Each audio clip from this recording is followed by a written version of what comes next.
This video we're going to feature and discuss these three vehicles. A 1991 Volkswagen Transporter Doka, a 1976 Datsun 280Z, and a 1974 Volkswagen Standard Beetle.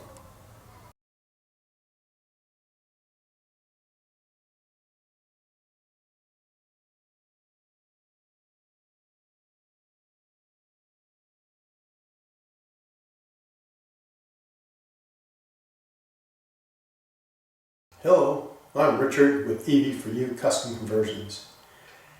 And as mentioned in this video, we're going to do a little comparative. We're going to compare the VW Beetle with the Datsun 280Z and the Doka. What the real objective is we're going to talk about some of the things that you might think about or consider when thinking about a vehicle to convert.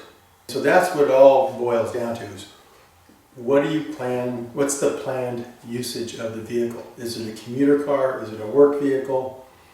So forth. So we're going to be talking about two basically commuter cars and a shop truck.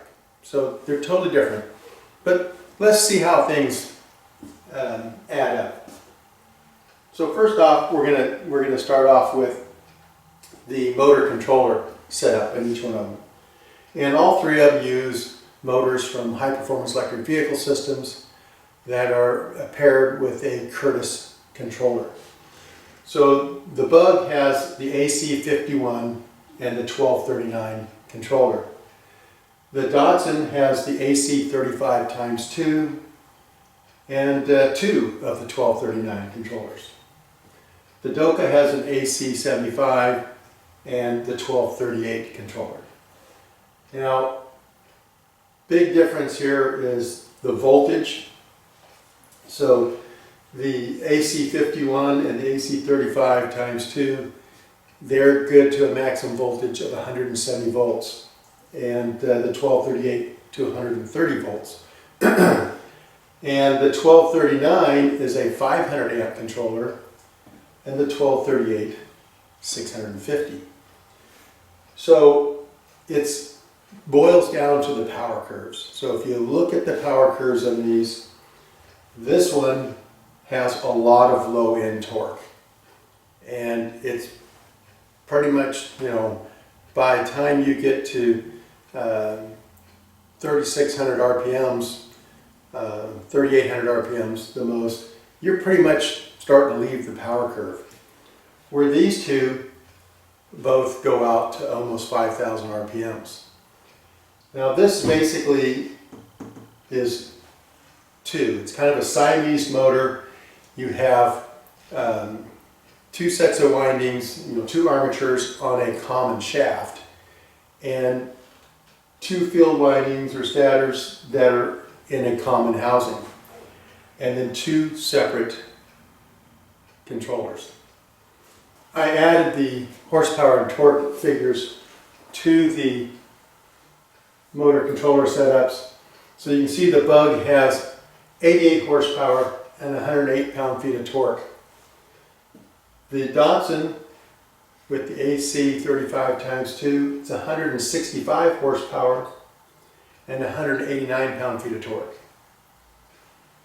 And the Doka has about the same horsepower as the Bug, but it's got a lot more torque. It's 90 horsepower and 189 pound-feet of torque. Now all three of these exceed what the original internal combustion engine had. So the next thing let's look at is the nominal voltage of each one of them.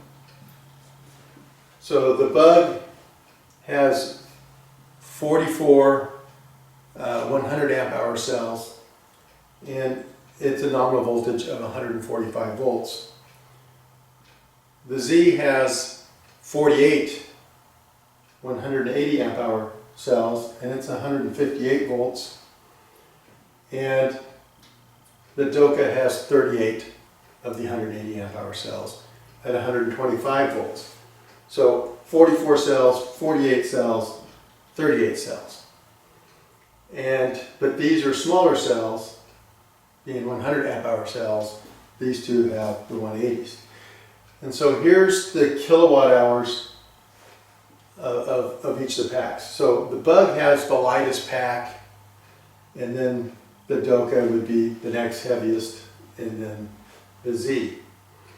And that's also reflected in their capacities. So the Bug is a 14.5 kilowatt hour pack, the Z is a 28.5, and the Doka is a 22.5. Now, another big difference in these vehicles is the weight. The Bug is only 2,000 pounds. It's got a 308 pound battery in it, so it's nice and light. And the 280Z is 3,200 pounds, and the Doka with our solar module and the inverter and all that in there, it's 4,000 pounds. Now, interestingly, the drag coefficient is pretty close for all of them. The classic VW bus is a 0.51, and the Bug's a 0.48. A Tesla Model S is a 0.24. So these are all high. And surprisingly, even the Z is not very good. It's a 0.40. But it's the best out of the three. And the Bug and the Doka have the same.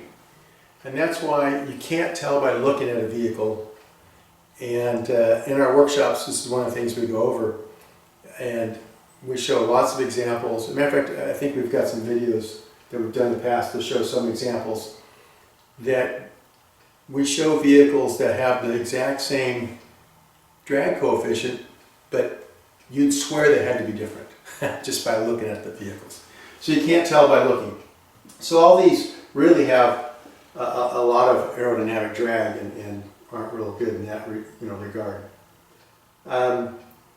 So the rest of this is we're going to do some comparatives, and some of it's going to be a measurable thing, like pack capacity and the weight, drag coefficient.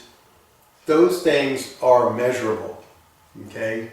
And so any correlation there is objective. It's black and white, okay? But for a lot of this, it's not going to be something that we've measured. It's going to be kind of feeling or opinion. So it's going to be subjective. And we're going to do it on a scale of 1 to 3, the best being a 1, the worst being a 3. And to give you an example of that is the rolling resistance. We didn't measure it with this, some kind of measuring device, scale or whatever that we could, pull and see how much, how much resistance there was there. It's just based on my having pushed these around on the shop floor, and I can tell you that the Bug, it's the lightest, it rolls the easiest. The Doka is the heaviest, but not by a whole lot. But it rolls easier than the 280Z. I don't know the reason, but the Doka does have much narrower tires compared to the Z. So this is just to give you an example. And so what we're going to do is we're going to go down a list of categories, and I'm going to rate them 1, 2, or 3. Sometimes maybe a tie, and we'll have a 1 and 2 2s kind of thing. But when all is said and done, we're going to add that up, and the one with the lowest score would be the winner, right?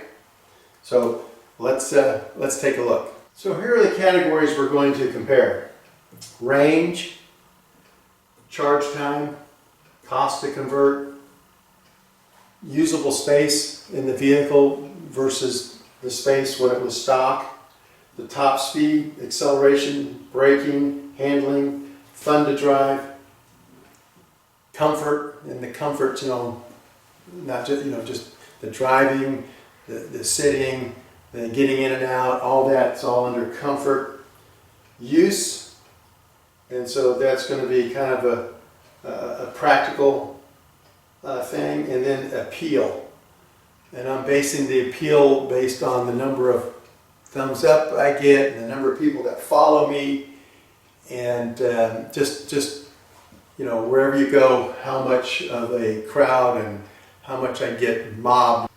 Volkswagen Carmageddon that I drove for 7.5 years, it would win hands down on this. That thing, people just came out of the woodwork to see the thing and to talk to you about it. But we're going to be talking about the Bug, the Z, and the Doka. So, on range, well, the one with the most range is the 280Z. It's got the largest battery pack, and it gets a 70 to 80 mile range. The Bug and the Doka, they both get about a 50 to 60 mile range. What I was saying about the range is that the range for the Bug and the Doka is very similar. But I think as far as if you were trying to eke out a little extra range or whatever, I don't know, it'd be close. So what we're going to do in this one, we're going to give these both a 2. But the Z definitely has greater range. So, and it has the largest pack, of course. So now, let's look at the charge time. And the charge time, we've got, and this is basically, you know, from flat battery, fully charged, and this is level 2, and so this would be 5 hours.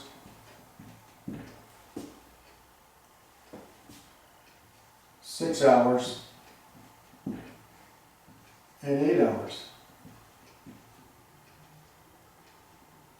Now let me explain to you why we have such a difference. Well, one, the short amount of time here is because this has got the smallest pack.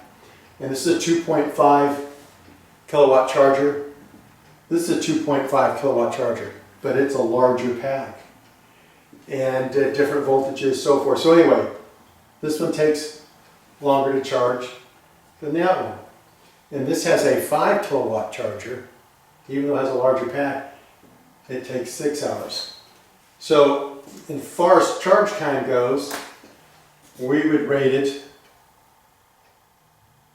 1, 2, and 3. Okay? So let me scratch that so when I do my adding up I don't get confused there. So, cost to convert. Well, the Bug's going to win there too. It's the least expensive to convert, then the Doka, and the 280Z. Space versus stock. Well, the Bug, in this particular one, it didn't have a back seat when we got it, which meant I wasn't going to worry about a back seat, and we put the batteries on the floor just behind the seats. It means we have the weight down low, which means you'll see something down here where that'll make a difference. But anyway, there's nothing under the bonnet on this particular one, but most Bug conversions that we do, you have a battery box where the stock fuel tank was, and it actually is higher, so it takes up a little more room. And you have the battery pack behind the rear seat, so you lose space. So the 280Z, we've got the fins stick up a little bit in the back there for the 5 kilowatt charger. It's air cooled, so we had to give it some air. The owner used to stick a couple sets of golf clubs in there, not a problem. So this has the most room. The Doka, the treasure chest, which used to be storage, now there's the chargers in there and the batteries are in there. So it's going to come in number 2, because you still got all the cab and and we don't have the seat in the rear of the cab, so it's got lots of room. You got the bed and everything. So we're going to rate that in second place. Top speed. Easy here. It's about 127. This is 100 plus. I'm not sure what it is. And this is about 80. Acceleration.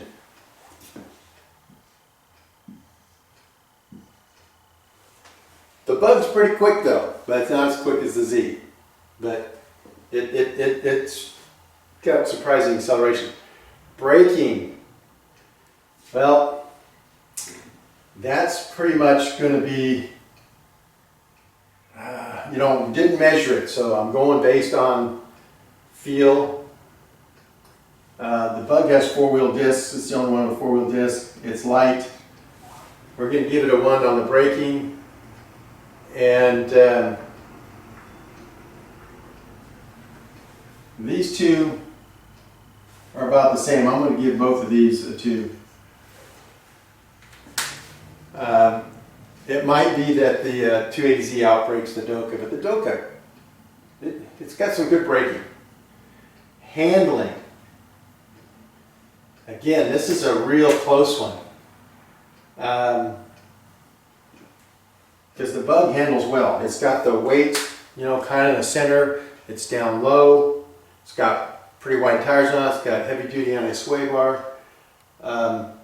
It really, and if you know how to drive, it really handles well. But I'm going to give that to the Z. And we're going to go like this. Fun to drive. Well, like I said, again, subjective, very subjective here. I'm going to give it to the Bug. Go like that. Comfort. I'm going to go, the Bug's got all new upholstery, new foam in the seats, it's new everything. It's easy to get in and out of. It steers and brakes nicely. It's got a really nice stereo system in it. It's the most comfortable. The Doka is surprisingly comfortable. Power steering, power brakes, comfortable seat. It's a lot of fun to drive. I'm going to give these both 2s. The Z is, if you're just going to cruise down the freeway for a longer period of time, the Z really is, it's a fun car to drive. There's just no two ways about it. It's fun. And so the Doka is comfortable. Lots of room, it's easy to get in and out of. The Z is not as easy to get in and out of. So I'm going to call those 2 a tie. Use. Well, I'm going to give the Doka the win there. It's a very functional, usable vehicle. I mean, you can use it for commuting, you can use it for hauling stuff. It's just, and of course we got the solar in there, so you can use it as a backup for power outages. It can charge itself in the summertime. I can drive 20 miles a day and never ever plug the thing in. So for use, I'm going to give it a 1. And the Bug and the 280Z are basically commuter cars. They're 2-passenger cars, kind of light grocery getters. So I'm going to give those 2 a tie there. Appeal. I've been to lots of shows. I've driven all 3 of these cars quite a bit. And I can tell you that the Bug wins there. And believe it or not, Doka is a clear second. The Z gets attention, it really does, but not compared to the other 2. So, what I'm going to do is I'm going to go through and I'm going to add all of these up. And like I said, the one with the lowest score wins. We're going to start with the rolling resistance on the other side, and I'll do the math, and I'll let you know how it turns out. I've totaled the ratings that we gave them, and but first I want to say you know, this was just kind of a fun little exercise. It means nothing. Like I said, a lot of subject stuff, and also, you know, what do you want? You know, in the summertime, I drive the Bug a lot, but year-round, I drive the Doka once or twice a week. It's just always, you know, being used as a work, you know, as a shop vehicle. It gets used far more than my Dodge pickup ever does. I got to remember to start the Dodge nowadays. So the Doka is kind of a secondary vehicle as far as the amount of driving. The primary one, when the weather is good, I don't drive my Bug in the rain. I don't like it getting dirty. And so the Bug is more of a daily driver for half the year. And then in the wintertime, I drive the e-Golf because it's just got, you know, traction control and heated seats and all the bells and whistles. And so I drive it during the winter most of the time when the weather's nice. Today I drove the 280Z. It's sunny for a couple days, so I drove the 280Z today. So anyway, when you're deciding these things, these are some of the things you might want to think about. And there's a bunch of others. We go over extensively vehicle selection during the workshops. A lot of food for thought there. And we do have other YouTube videos that talk about other aspects. So, and today, how did they fare? Well, the Doka added up, it got 30 points. Okay? And the 280Z got 24. Remember, we're looking for the lowest score, and the Bug got 20 even. So the Bug is the winner in this little comparative we did. It you know, had the least rolling resistance you can see on this page.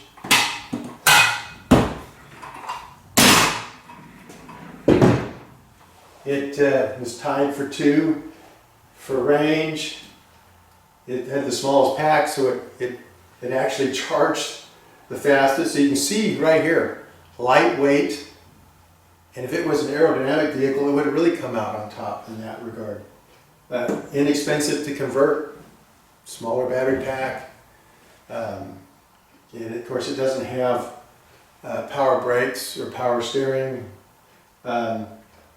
It did poorly in the space area because it's a small car. You don't have room to put some of that stuff. And that's one nice thing about the 280Z. 280Zs, well, the 240s, 260s, and 280s, all are a pleasure to convert. I've never been a Datsun Z fan, but I tell you what, converting them and driving them, I really like them now. They're just a really nice vehicle to convert. There's a place for everything, and it's like it was meant to be converted. They're very, very accommodating vehicle to adapt to a conversion. And top speed, I mean, I don't know how fast. The Bug will easily go over 100 miles an hour. So it's probably topping off like 105 or so. But I've never had it all the way out. It's too much of an eye catcher. Just like the Z, I went off the stock, the stock incarnation of the Z will do 127. Well, this thing is still pulling strong at 100, so I'm sure it'll do 127. No problem. I mean, it'll do 85 in third gear without even, you know, breathing hard. The Bug's got good acceleration. Again, being light really helps. Being light and having 4-wheel disc brakes helped it in the braking, but mainly light with good rubber on the road. Same way it helped it there in the handling. Fun to drive. It is just a hoot to drive. Not as fun as the Karmann Ghia, but close. Not quite as fun as the Miata, but close. It's a fun to drive car. It really is. And it's comfortable. It's like sitting in a brand new car. It's really comfortable, and the way you sit them, you sit up, you're not getting down in it like a Miata or the Z. And so, yeah. And like I said, very few cars have the nostalgic sex appeal that a VW Bug has. That's why we chose it back in 2008. You know, people think I'm a VW guy. Not really. I went 25 years with owning an air-cooled VW, although I did have some others at the time. I've had GTIs, and I had a diesel pickup and so forth. So I've had a lot of VWs over the years. Now I've got, you know, 3 of them. But no, I'm not a huge VW guy. It's just that it was all about the numbers, and the VW Bugs have a lot of appeal to a large share of the people. And then having been, you know, a car guy my whole life, and having had lots of classic cars, been to lots of shows, I know the power of red. You can have a red car and a black car that are identical except for the color, and the red car will win 4 times as many shows as the black one. It's a fact. So that's why we have a red VW Bug as a marketing vehicle. That, and they display well. Originally, the battery boxes had polycarbonate tops, so you can see the batteries in there and everything, but we changed the cells over the years, and in order for the current cells to fit in there, we had to build spacers, and so we don't see them anymore. But anyway, so that's how it all stacked out. I'm making this video longer because I'm talking too much. So appreciate you watching, and we hope you'll like and subscribe, and I'll see you next time.